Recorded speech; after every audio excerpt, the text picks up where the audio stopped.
we have made the chassis and we have mounted the RLG on the chassis. Now we will connect the motors to the motor outputs, that means the backside pins, right motor to right pins and left motor to left pins. Right now I am joining the wires randomly. After seeing the working, we can flip the wires to flip the direction of rotation of the wheels or the motors. Next thing, we are going to join this IR sensor module. As we have discussed in previous sessions, this we are using as an obstacle detector. To join this, we are using nut and bolt and a spacer. So remove the nut, join the bolt, now join the spacer and then join it to the front side of our robot and then join nut over here.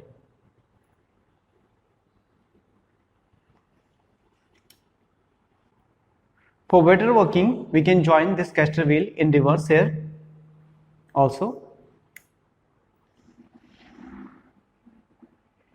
Next thing, we will join the IR sensor module to RLG with the help of these jumper wires. First, we will join the +5 or VCC pin of the IR sensor module to +5. Likewise, ground pin of sensor module to ground pin of RLG's power supply. This is how we provide power supply to our sensor. Next, the output pin of sensor module to input 1 of the motor inputs, that means IN1 pin,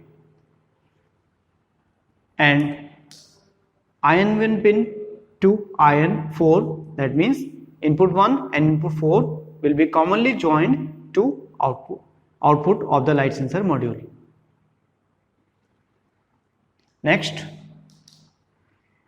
input 3 to +5 of the RLG and input 2, that means IN2 to the +5 of the RLG. So now our circuit is complete. Now let's see how our robot is going to work. For that we need a battery and a connector.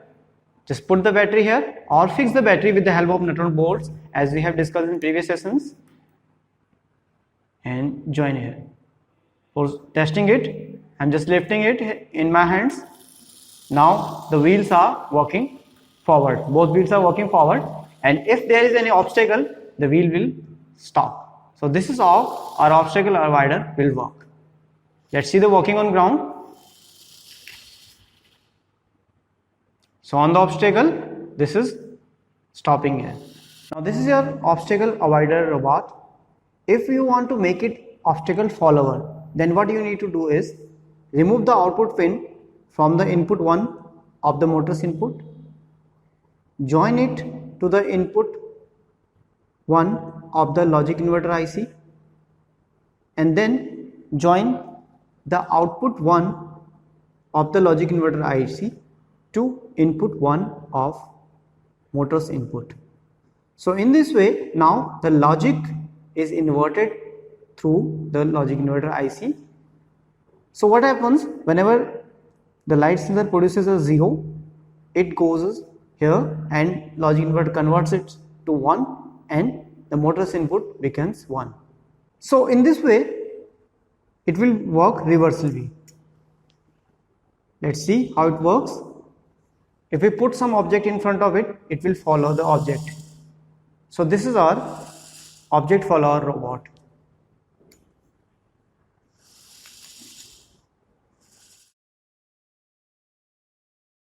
So this is how your obstacle avoider and your object follower robot works.